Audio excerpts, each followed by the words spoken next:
kenali klien dan customer, temukan apa yang dibutuhkan. Jadi harus dibedakan antara wants dan need-nya.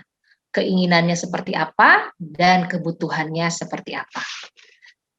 Terlebih di masa pandemi ini yang bisa saya sampaikan adalah kebutuhan customer itu sudah berubah semuanya dan disesuaikan. Mereka lebih menyukai entertain di rumah. Itu salah satunya. Kenapa terlihat ya di data-data survei bahwa pembelian kuota internet lebih tinggi, kemudian banyak yang mengakses e-learning, banyak yang mengakses bagaimana cooking at home, yaitu semua banyak dilakukan. Jadi dia konsumen kita meminta untuk semuanya bisa dipermudah di rumah. Salah satunya dengan proses digitalisasi. Kemudian ada juga keamanan dan kenyamanan. Hal ini perlu disampaikan sebagai value Bapak Ibu ya. Kenapa? Karena jika tempat kita menerapkan kesehatan, kemudian keamanan segi dari protokol COVID-19 namun tidak didengungkan, gitu, tidak disampaikan, ini sama seperti tadi. Orang tidak akan tahu bahwa tempat kita itu sudah memenuhi dari protokol kesehatan yang menawarkan kepada mereka rasa aman. Saya pernah ketika mengunjungi suatu hotel gitu ya, dan breakfast pagi di sana, di mejanya simpel tertulis bahwa meja ini sudah disanitize. Hal simpel seperti itu saja membuat rasa aman ya di diri kita. Oh, berarti ruangan ini, meja ini sudah steril. Begitu juga ketika sekarang banyak di hotel-hotel yang ketika kita masuk hotelnya itu sudah dikasih gantungan gitu ya, seolah-olah disegel bahwa ruangan kamar ini telah sanitize sebelumnya. Nah, itu salah satu upaya untuk menanamkan value yang dimiliki oleh perusahaan kita, ya, oleh perusahaan jasa kita. Tadi sudah. Kemudian, Bapak Ibu, yang kedua adalah, nah ini yang di awal nih tadi ya. Seth Godin mengatakan bahwa people do not buy goods and services, they buy relations, stories, and magic. Kalau kita secara hard selling menjual atau tadi ketika presentasi kedua, ya, ini disampaikan bahwa ayo semangat, kita harus sedikit lagi nih, gitu ya, sedikit lagi sudah ditemukan vaksin, ini akan meringankan kerja kita. Nah, kalau dirangkaikan menjadi suatu cerita dan diselipkan value di dalamnya, apa yang disampaikan tadi akan lebih powerful. Ya, contohnya, Bapak Ibu rekan-rekan, kita tahu bahwa pandemi sudah berjalan kurang lebih 1 tahun lamanya. Kelelahan pasti saya lihat sudah mulai ada, tetapi tetaplah bertahan karena di balik semua ini peran dari rekan-rekan sangat luar biasa. Rekan-rekan bukan hanya sekedar membuat atau meracik obat, tetapi merupakan pahlawan dari bangsa ini yang membuat, yang mampu nanti, yang ikut berkontribusi membuat bangsa ini kembali sehat. So, peran rekan-rekan sangat dibutuhkan. Karena rekan-rekan adalah pahlawan yang ikut menciptakan kesehatan bagi bangsa ini. Bangun kembali value yang dimiliki oleh staf kita, sehingga mereka akan merasa oh ya saya memang dibutuhkan dan memang saya perlu gitu ya, perlu memberikan yang terbaik bagi customer saya. Itu salah satunya ya. Jadi rangkailah ya relationship di dalamnya, storytelling. Kenapa orang senang dikaitkan dengan relationship, dengan storytelling? Nah, mungkin belakangan nih ya, kalau di pandemi saya lihat banyak pecinta-pecinta drakor nih ya, drama Korea. Kenapa orang-orang senang dengan drama Korea? Ataupun drama-drama lain. Karena pada umumnya masyarakat kita ini senang cerita. So, tempatkanlah produk kita, program kita dalam suatu rangkaian cerita yang membuat mereka hanyut. Jangan tawarkan fitur atau produk atau program yang ngehit dari otak reptil mereka. Nah, kalau kita lihat nih Bapak Ibu ya, dalam susunan otak kita ini ada yang namanya otak reptil dan ada namanya otak mamalia. Kalau kita menawarkan secara hard selling, atau menawarkan langsung, menyampaikan langsung program kita, yang kena itu adalah otak reptilnya. Orang akan berpikir secara logika, oh fitur ini cocok nggak dengan saya? Ah nggak, skip. Kalau otak reptil yang bekerja, maka mereka akan melakukan terima atau tinggalkan. Hanya dua itu aja. Yang kita inginkan adalah bukan menyasar ke otak reptilnya, tetapi ke otak mamalianya, di mana kita bisa menawarkan suatu produk dan customer membeli, ya, buy in dengan produk yang kita tawarkan melalui otak mamalianya. Jadi di sanalah keputusan sebenarnya yang ingin kita sasar, keputusan pembeli. Nah, nih ya, seperti ini. Produk bagus aja, kalau nggak ada jaminan, produk bagus itu nggak ada jaminan untuk laku, gitu ya. Tapi, coba kita lihat, Odading Mang Oleh lah contohnya gitu ya. Produknya nggak bagus-bagus banget gitu. Ketika saya tanya enak nggak gitu ya, enggak, hanya 1 kali pembelian. Tetapi dengan dikemas cerita sehingga viral dan lain-lain, banyak banget yang membelinya. Walaupun nanti efek jangka panjangnya ini tidak kita harapkan ya, karena dia hanya membeli 1 kali. Nah, apalagi jika produk tersebut bagus rekan-rekan, kemudian kita dapat mempresentasikannya dengan bagus juga. Wah, pasti tuh ya, udah bagus, kita bisa mempresentasikannya dengan baik, maka hasil yang didapat juga kita harapkan cemerlang ya. Jadi combine dari antara dua hal ini akan menghasilkan closing yang powerful banget. Ya. Itulah pentingnya kita melakukan proses presentasi secara terstruktur, secara baik ya. Nah, ini yang tadi saya sampaikan bahwa di dalam atau saat kita melakukan proses presentasi, selipkanlah value-nya.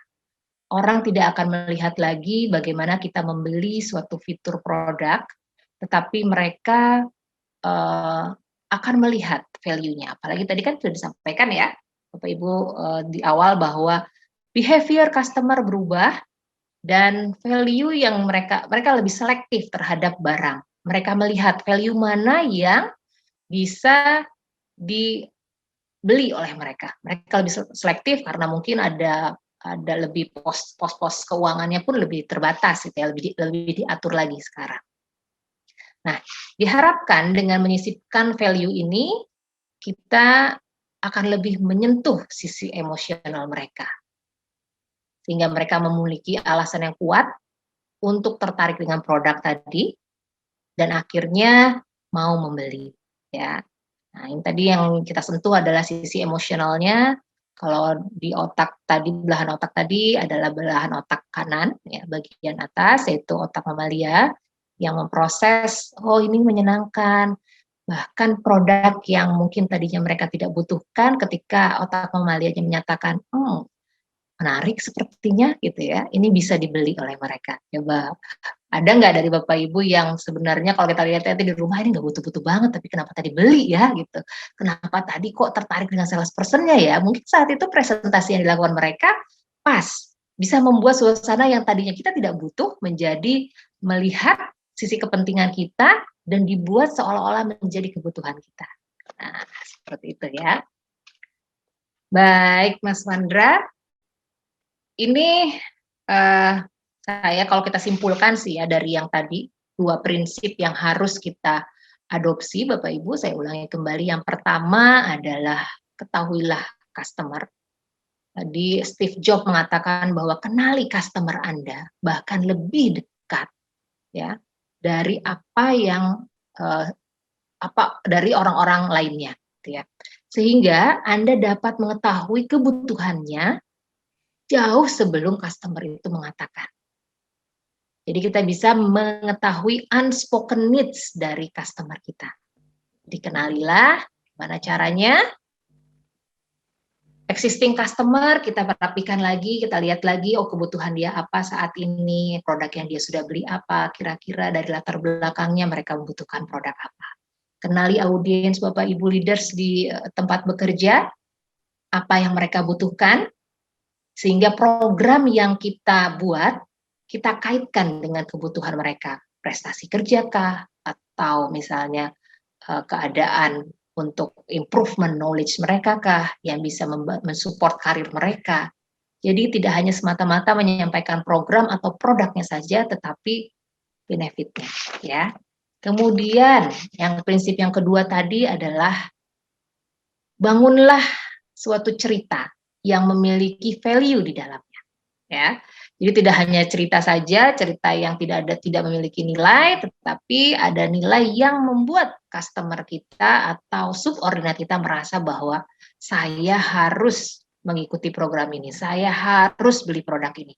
Karena kita bisa menghadirkan sisi-sisi dari kepentingan produk ini sesuai dengan kebutuhan mereka.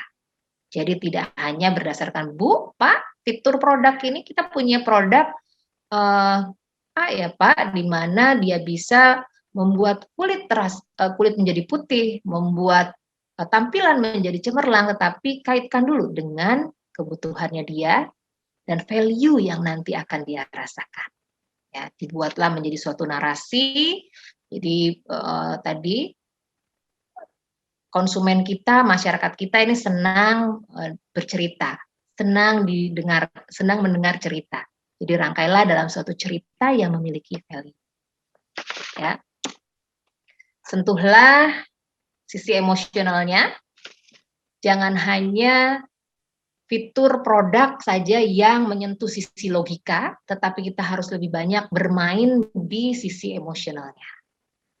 Nah, Bapak Ibu, kesemua atau ketiga hal tadi ya, dari dua prinsip tadi tidak bisa kita deliver jika kita tidak menguasai cara-caranya.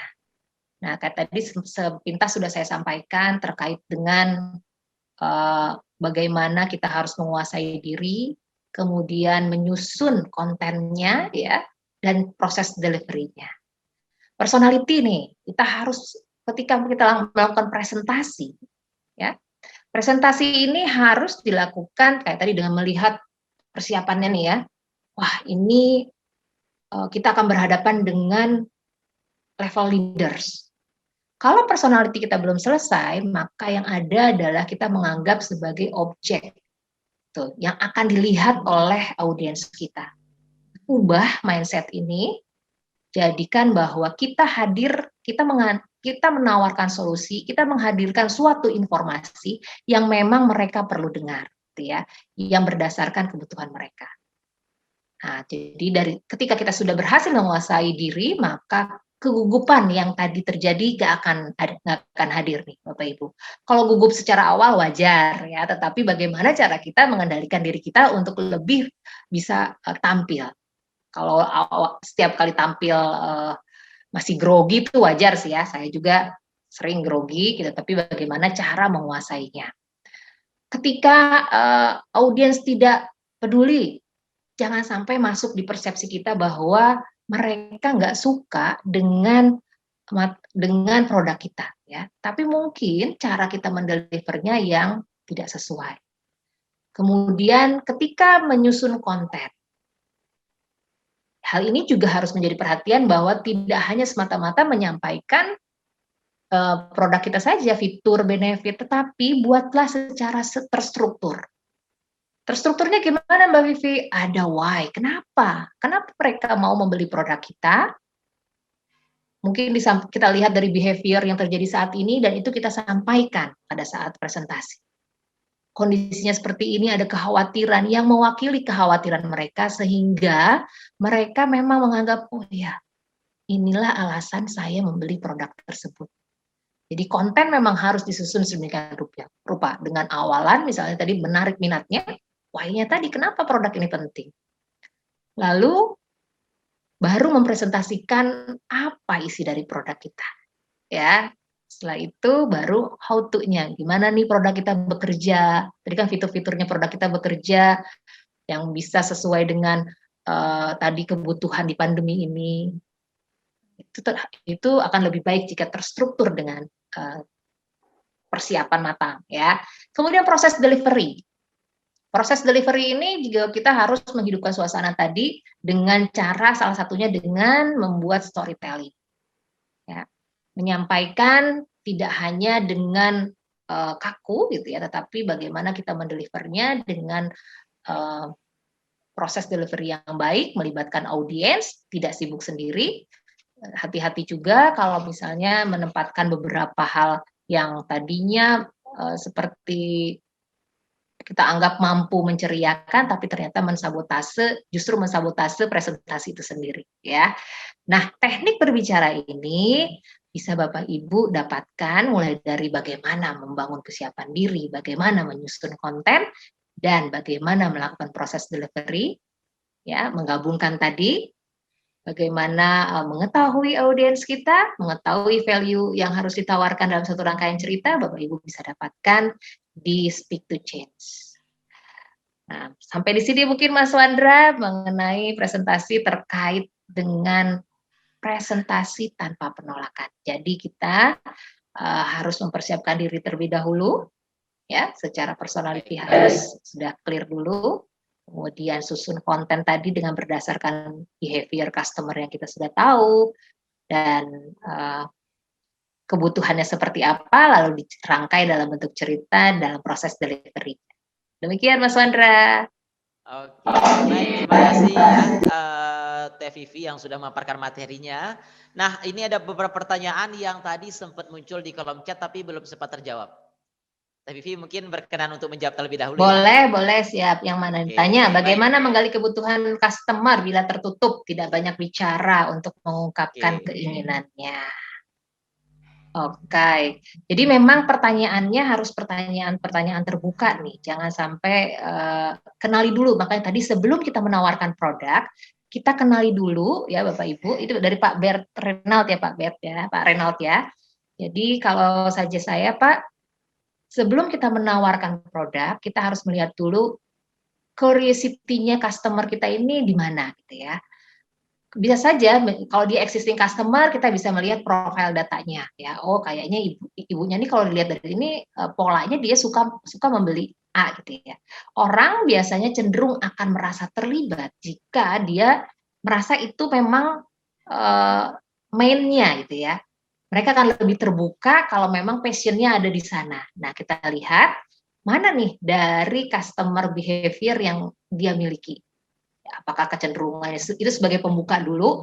Jadi kayak tadi perlu nih warm up-nya ya, jangan sampai langsung tadi menawarkan produk dan lain-lain, tetapi lihat dulu, bangun dulu building raponya. Gimana caranya mendekati customer, baru kemudian tadi kita bungkus, kita kemas dengan cara menawarkan produknya ini dengan cara yang smooth, ya, tadi dengan storytelling yang diselipkan value-nya, gitu ya. Jadi jangan hanya menyampaikan fiturnya saja, tetapi dengan value yang ada, itu Mas Wandra. Jadi kalau tadi kesimpulannya adalah kenali dulu, building rapport, sehingga jangan langsung masuk ke konten ya, tetapi buat dulu suasana nyaman sehingga dia merasa oh ya mungkin aja enggak, pintu masuknya bukan dari produk tapi dari kesenangan dia main golf atau apa gitu ya, kesenangan dia baca buku gitu. Itu pentingnya kita mengetahui behavior dari customer kita. Begitu Mas Wandra. Oke. Ya. Siap. Bisa sharing, mau nanya nih Mas Wandra, boleh? Silakan Pak. Mohon izin, terima kasih Vivi. Siap, sebenarnya Pak. Secara presentasi saya setuju, terima kasih nih tekniknya, tapi untuk semuanya, baik saya juga mantan sales atau sekarang di tim leader, semua memang harus persiapan itu sangat penting. Persiapan. Betul, tadi karena pengalaman jadi sales kenapa ditolak atau apa, kita jadwal jam 10 kita telat karena macet di Jakarta, telat waktu ya ditolak padahal belum presentasi.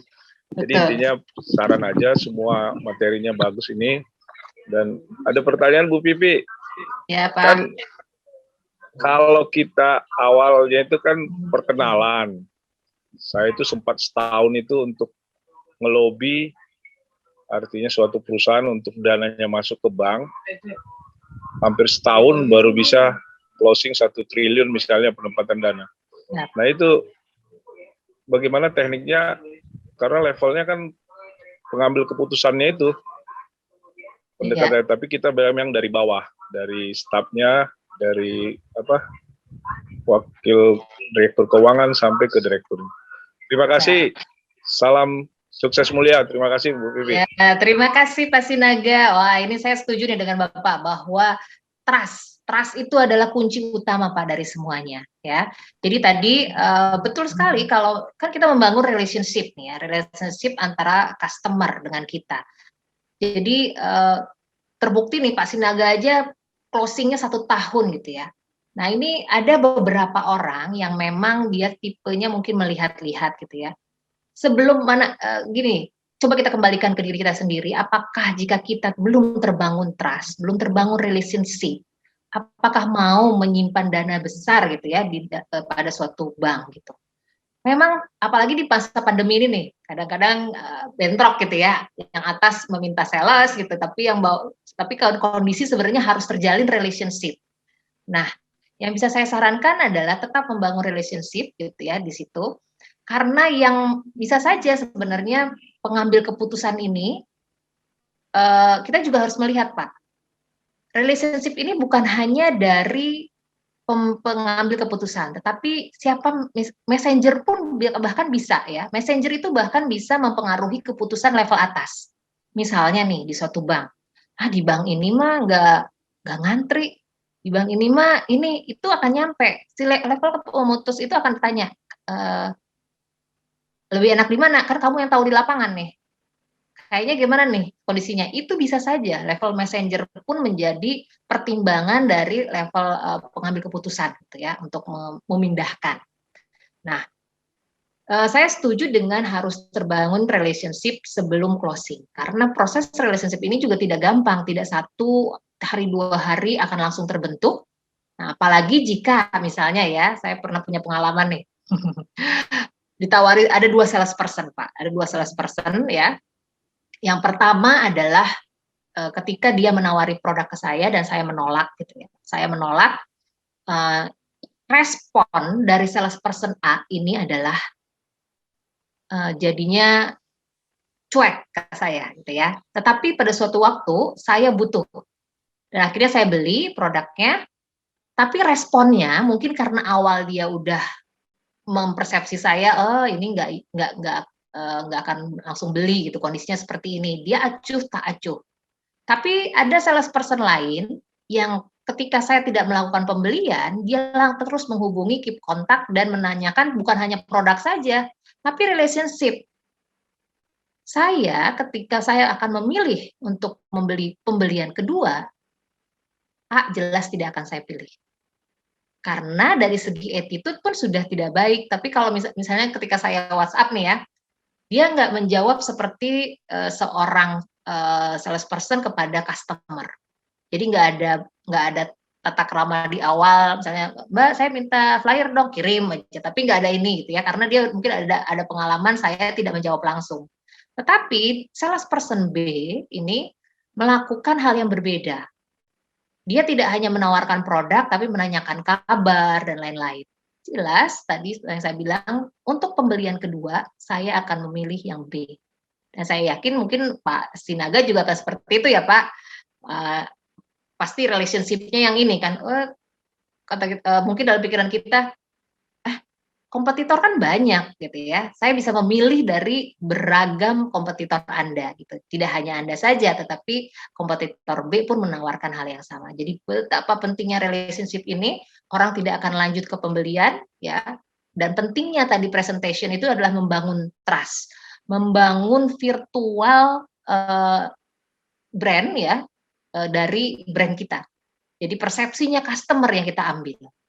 Sebelum mereka melakukan pembelian ya, mereka akan terprovokasi dulu pikirannya. Oh, produknya bagus, cara presentasinya bagus nih. Nah, itu yang perlu kita bina, kita tampilkan kepada customer kita hingga persepsinya muncul. Maka ketika saya mau nabung, ya udah di BRI aja. Hanya satu itu salesperson-nya yang baik itu. Trust ini terbangun juga dengan knowledge, betul tadi persiapannya Pak. Jakarta macet, dari dulu juga tahu Jakarta macet, jadi harus dihitung gitu ya. Sebelumnya itu jauh-jauh, bahkan kalau mungkin setengah jam sebelumnya itu kita pastikan sudah ada. Dan yang sering terjadi juga kadang-kadang sales person-nya itu tidak, product knowledge-nya kurang. Ya. Jadi ketika ditanyakan satu, sebentar ya Bu, saya tanya dulu gitu. Jadi bagaimana orang mau percaya jika orangnya sendiri yang menjual produknya sendiri tidak paham dengan produknya? Nah, bagaimana dia bisa mempresentasikan dengan baik jika orangnya sendiri mau mempresentasikan tapi setengah-setengah produk knowledge yang tahu? Itu nggak akan terbangun kepercayaan. Jadi benar Pak, persiapan harus, dan relationship selling ini usahakan tidak hanya menyasar ke produk-produk saja Pak, tetapi menanyakan kabar, apa yang dibutuhkan nih Pak selama pandemi ini. Nanti kalau Bapak butuh sesuatu, Bapak hubungi saya saja ya Pak. Cukup di situ saja, yang akan diingat adalah Pak Sinaga. Oh, dia menawarkan kebutuhan, dia nggak neken saya tuh, beda dengan misalnya kalau saya menekan Pak Sinaga, saya punya produk nih Pak gini. Ini pasti mungkin Pak akan di out karena dia tidak menawarkan sisi-sisi humanis ya. Itu tadi Pak. Begitu mungkin Pak Sinaga. Ya, makasih Bu Pipi. Siap, dengan senang hati. Ada lagi kah nih Mas Wandra? Ada 2 pertanyaan lagi nih. Boleh. Teh Vivi. Oke. Standar pertanyaan. Oke. Ini yang standar pertanyaan ya? Izin. Itu sepertinya sudah tergabung tadi. Ini yang di bawahnya ada berapa lama sebaiknya kita melakukan storytelling, mungkin itu. Storytelling ini tidak ada batasan ya, maksudnya berapa lama saat sebenarnya storytelling ini bisa di-create ketika kita menyampaikan fitur ya, fitur produk dan benefit produk. Storytelling ini maksud saya tadi rangkaikan bahwa dengan Bu, contohnya seperti ini ya, Bu, dari identitas. Kita lihat pertama kali kan melihat identitas customer. Oh, Ibu tinggal di daerah sini ya, Bu. Bu, gimana kemarin hujan? Apakah curah hujannya tinggi, Bu, di sini? Ah, iya, Mbak, saya sampai kebanjiran. Oh, banjiran ya, Bu. Memang di daerah situ rawan banjir ya, Bu. Nah, Bu, kalau misalnya Ibu terdampak banjir, gimana, Bu? Apakah barang-barangnya itu ada cover asuransinya atau bagaimana, Bu? Oh enggak Mbak Vivi, saya belum menawarkan produk. Oh Bu, waktu itu salah seorang nasabah kami, dia rumahnya juga kebanjiran Bu, tetapi alhamdulillah loh Bu, dia karena ada produk asuransi yang bisa menggantikan semua barang-barang yang terkena banjir, nah mereka merasa terbantu banget Bu. Nah, gimana kalau misalnya Ibu memiliki produk serupa, apakah itu cukup membantu Bu? Nah, itu juga merupakan suatu rangkaian cerita gitu ya. Jadi nggak langsung ke fitur produknya misalnya. Berbeda dengan Pak Wandra, saya punya produk asuransi Pak yang bisa mengcover untuk asuransi banjir. Preminya sekian Pak, ininya sekian. Bagaimana Pak Wandra? Apakah Pak Wandra tertarik? Itu totally different. Ya. Jadi yang dirasakan coba Mas Wandra dari yang pertama sama yang kedua, kira-kira mana yang lebih diterima oleh customer kita atau oleh audiens kita? Yang pertama. Ya, karena ada di sana kita masuk dulu ke situasi yang dia rasakan. Kita masuk ke situasi yang dia rasakan saat itu, ya, baru mengangkat fitur produknya yang kembali dikaitkan dengan kebutuhannya dia, gitu. Jadi kita tidak berangkat dari kita, tapi berangkat dari kebutuhan customer. Nah itu tadi, itu mungkin. Oke, baik. Gitu. Terima kasih ya Devi. Ini ada yang mau langsung bertanya, mungkin. Boleh Mbak Desi, katanya mau open mic. Ya. Silahkan Mbak Desi. Silakan.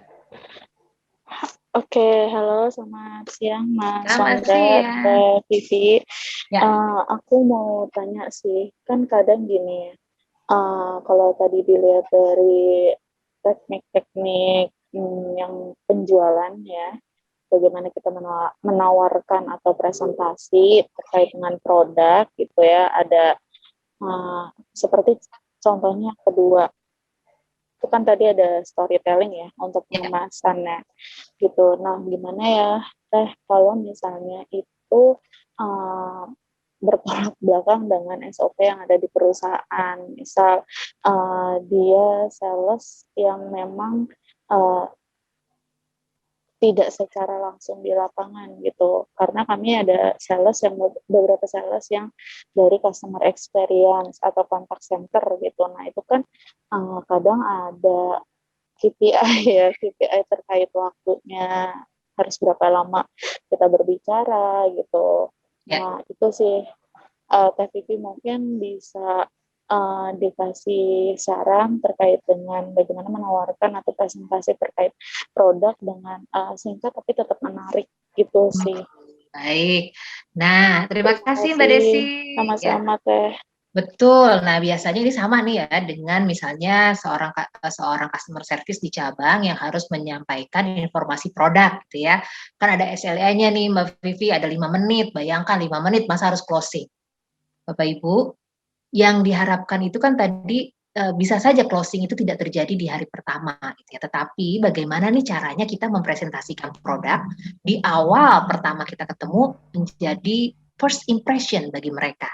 Karena kesempatan pertama belum tentu datang untuk yang kedua kalinya. Jadi bagaimana pada waktu yang singkat tersebut kita bisa melakukan presentasi. Yang pertama yang harus bisa kita lakukan adalah kembali kenali kebutuhannya apa, ya. Kemudian jangan bicara, hanya tinggal merubah cara bicara. Kalau yang sekarang selama ini adalah telling, kita banyak mengatakan fitur produk, tapi ubahlah kalimatnya menjadi melalui point of view mereka. Apa yang Ibu rasakan jika kondisinya Ibu tidak memiliki asuransi. Misalnya ya, atau tidak memiliki produk investasi yang bisa mengcover pendidikan. Kan Ibu, misalnya Pak Wandra, putra-putri berapa Pak? 2. Oh, harapan Bapak ke putra-putri seperti apa Pak? Oh, saya pengen sampai besar itu bisa bersekolah. Nah, sekarang yang sudah dipersiapkan Pak Wandra seperti apa Pak Wandra? Saya ya investasi aja sih, investasi untuk pendidikan. Nah, apakah kalau misalnya investasi pendidikannya nih Pak, mengcover juga terkait dengan asuransi, gimana Pak, ada bonus asuransinya tanpa harus membayar premi gitu. Jadi kan Bapak tetap ketika sesuatu terjadi dengan Pak Wandra, keluarga Bapak, anak Bapak terutama, Bapak bisa tetap menyekolahkan anak Bapak. Bagaimana perasaan Bapak Pak Wandra saat Bapak saat anak Bapak tuh berhasil sekolahnya? Oh senang Mbak pastinya gitu ya, walaupun misalnya saya udah nggak ada, tapi kan pastinya saya menyisakan harapan saya itu bisa terwujud gitu ya tanpa kehadiran saya. Nah, itu bisa diangkat seperti itu.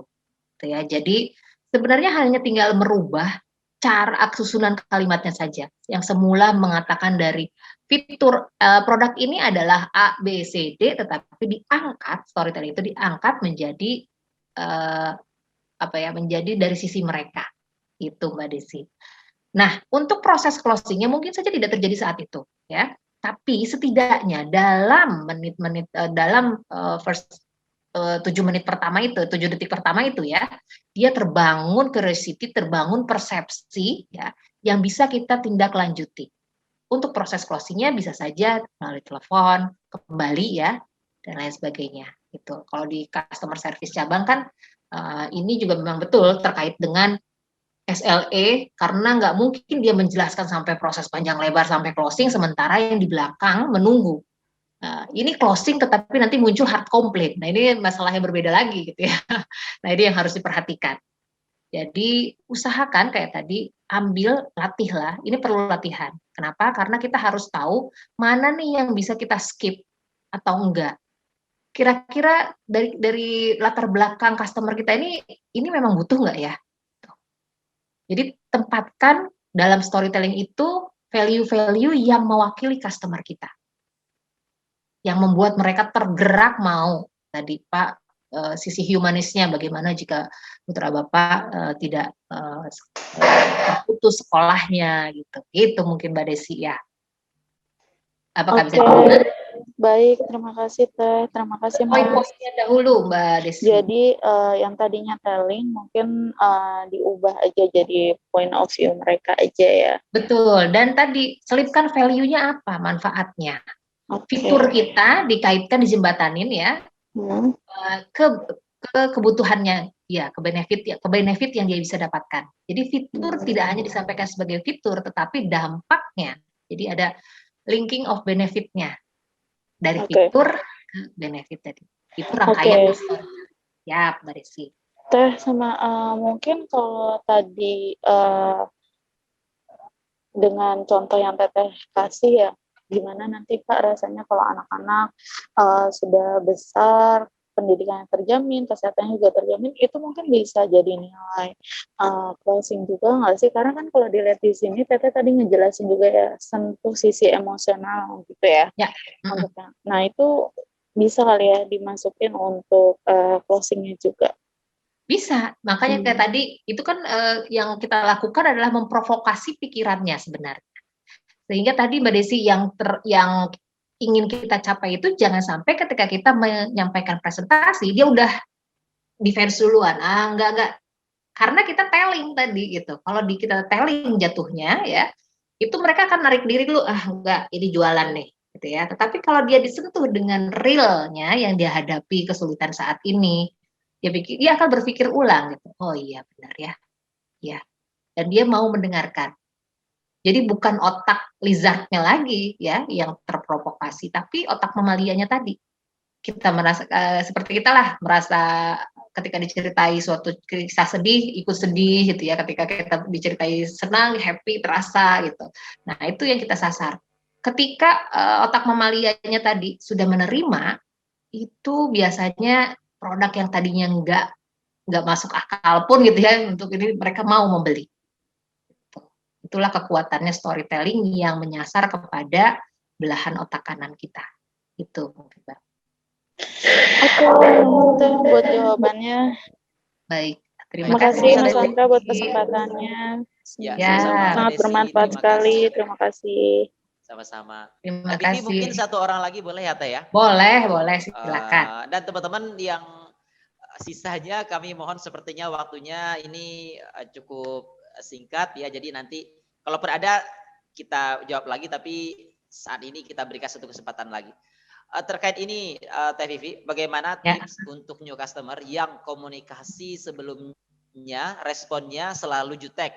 Nah, pengen diubah nih menjadi lebih respons dan lebih akrab gitu ya. Padahal bangun kedekatan relationship itu susah gitu.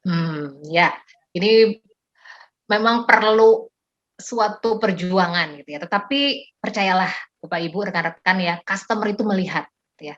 Melihat bahwa si A ini persisten ya. Walaupun tidak memaksakan kayak tadi, jangan sampai kita menghubungi customer itu ya hanya karena kita mau menawarkan produk. Coba kita refleksi lagi ke diri sendiri, apakah kita sudah menyasar ke kebutuhannya dia belum? Tuh. Kalau memang jutek, ya nggak apa-apa, kita tetap ramah dan lain-lain gitu ya. Kalau ketika rekan-rekan secara persisten seperti itu akan masuk ke persepsinya customer kita. Tawarkan saja terus bantuan, misalnya Pak, Bu, tidak harus produk ya. Ketika dia jutek misalnya, Bapak kita menawarkan ini, Bapak Ibu kalau ada apa-apa hubungi saya ya Bu, gitu. Kalau ada hal yang bisa saya bantu terkait dengan finansial atau tentang kesehatan, misalnya produk kesehatan, silakan jangan ragu untuk menghubungi ya Bu, atau mau diskusi tentang ini. Jadi tawarkan sisi-sisi lain di luar produknya dulu. Gitu. Kalau customer jutek wajar gitu ya.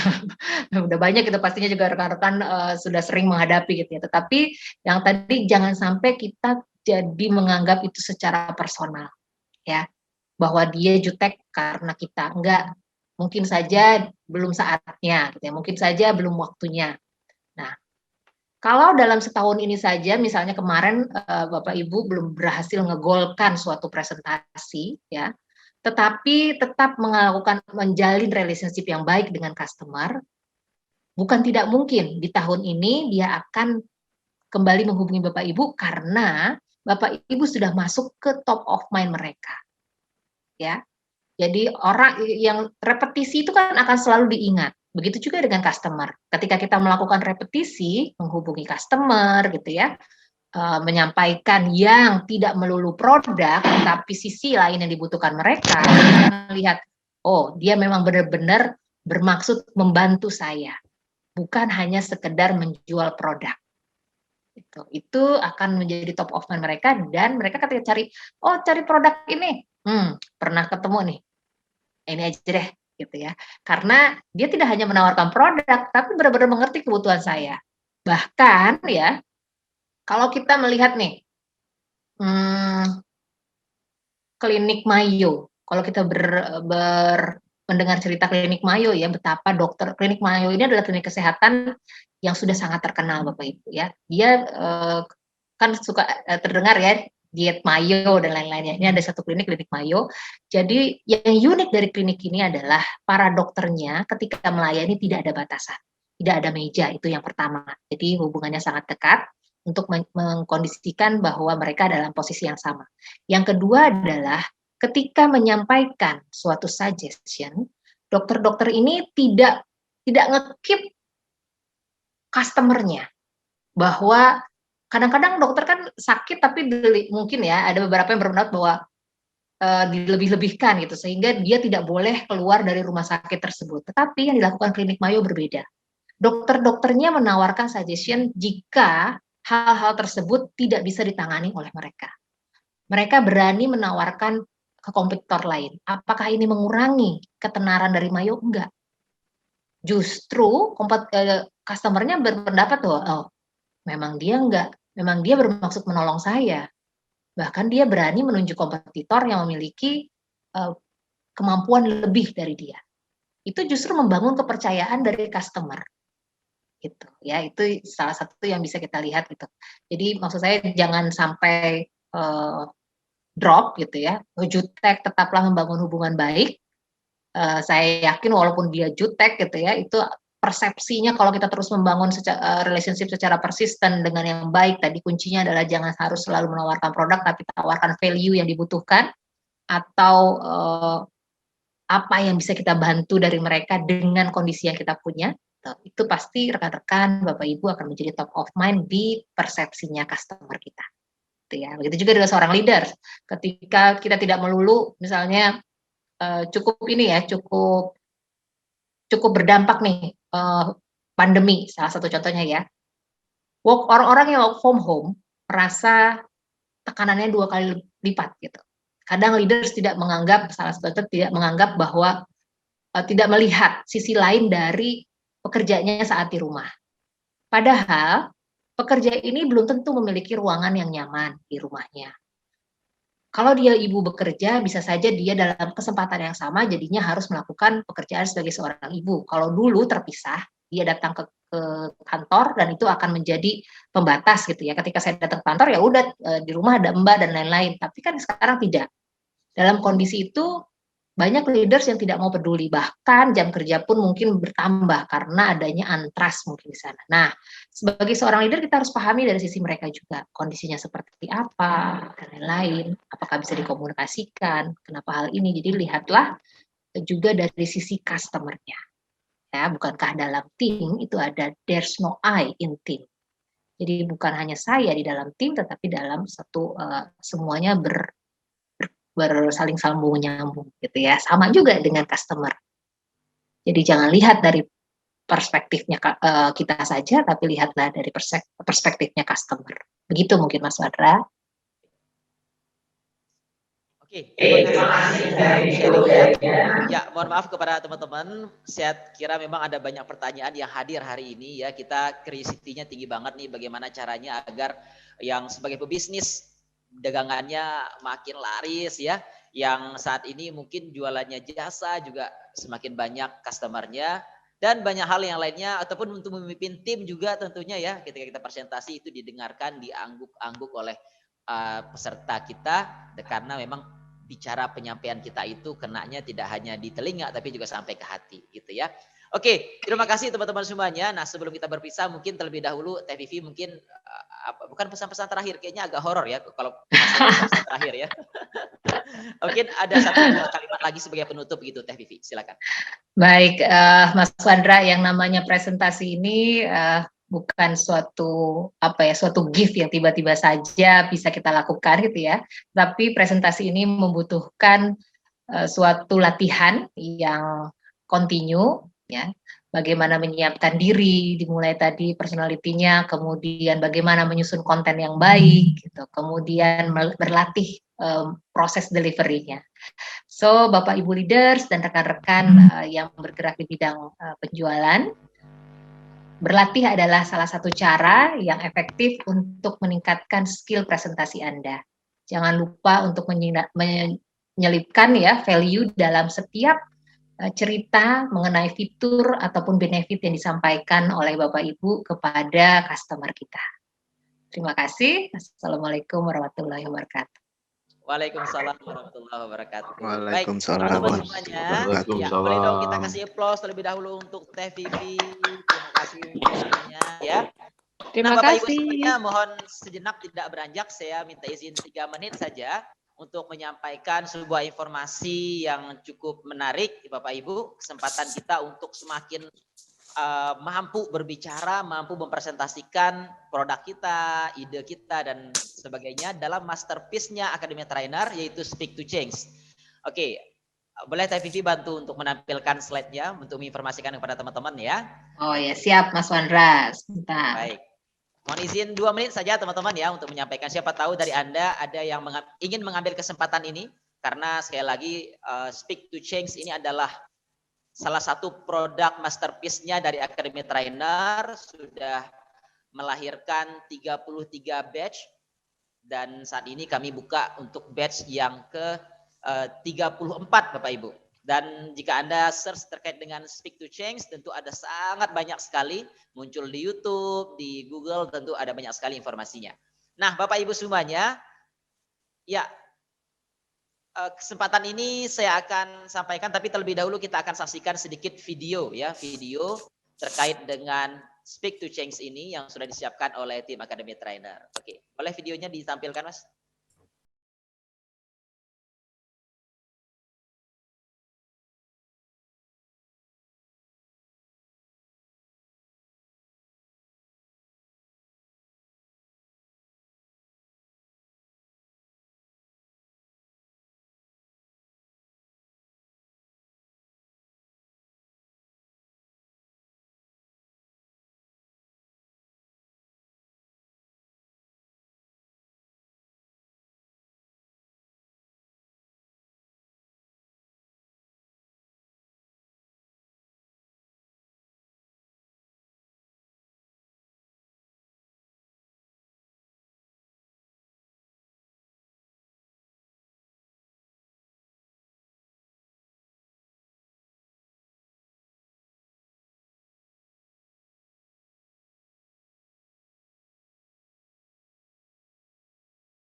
Speak to Change ini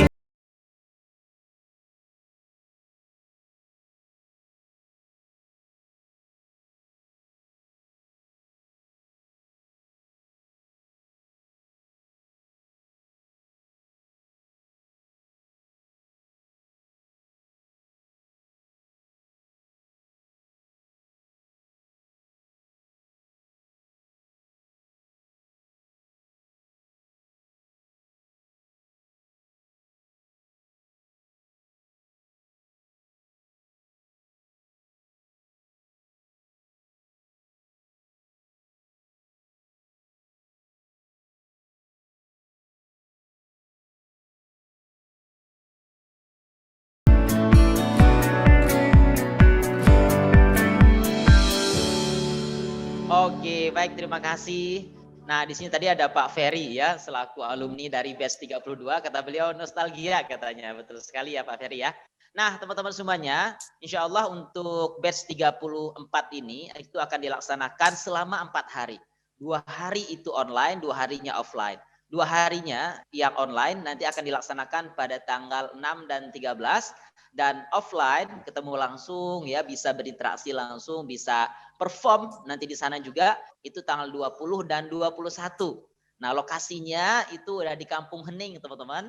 Ada di Bogor ya, itu terbuka, jadi lebih, dan tentu penjagaan prokesnya tetap dijaga oleh tim Akademi Trainer. Nah, Bapak Ibu semuanya lengkapnya seperti yang sudah Anda lihat saat ini. Oke, kemudian Bapak Ibu semuanya nanti juga akan ada penjemputan ya di Botani Square di Bogor. Kemudian free materi training on by Pak Jamil Azzaini. Wah, Bapak Ibu semuanya juga mendapatkan sertifikat, training kits, dokumentasi, dan prokes yang sudah disiapkan. Voucher senilai 250.000 nih dapat diklaim untuk semua program Academy Trainer gitu. Kemudian mendapatkan feedback dari para expert, pengayaan dan inspirasi sepanjang tahun Bapak Ibu semuanya. Anda nanti bisa tergabung di alumni Speak to Change. Nah, seperti yang saat ini Anda nikmati, ini salah satu dari Academy Trainer Bapak Ibu untuk para alumni juga kepada umum seperti itu. Kemudian memperluas koneksi dengan bertemu orang-orang yang hebat dari beragam profesi. Bapak Ibu semuanya juga dalam Speak to Change kali ini ada mentoring selama 15 hari secara free dengan expert dan langsung dibimbing oleh master trainer kami yaitu Pak Jamil Azzaini. Kemudian selanjutnya, nah Bapak Ibu semuanya, sebagaimana kata pepatah bahwa investasi yang tidak pernah ada rugi adalah investasi ilmu Bapak Ibu, gitu ya. Nah, jadi ini adalah investasi yang perlu disiapkan oleh rekan-rekan yang ingin mendalami lebih jauh bagaimana menjadi personal yang kuat dan konten yang bagus dan delivery-nya juga ciamik ya. Normalnya adalah Rp7.250.000, namun untuk peserta webinar saat ini diberikan potongan jadi hanya Rp6 juta. Dan Bapak Ibu semuanya, sebagai penawaran khusus juga bagi Anda yang ingin mendaftar bersama-sama dengan teman-teman perusahaan Anda ya, dengan corporate Anda. Jika mendaftar 5 orang sekaligus pada program kali ini, nah untuk corporate Anda nantinya akan diberikan free satu sesi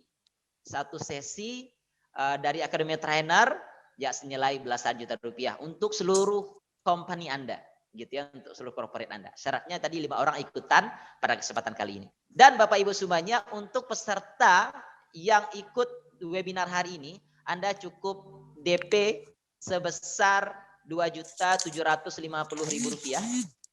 Nah, jadi hanya cukup Rp2.750.000 dan pelunasannya boleh setelah acara. Jadi tidak harus nanti sebelum tanggal 6 sesi pertama, tidak harus, tapi pasca secara pun boleh ya.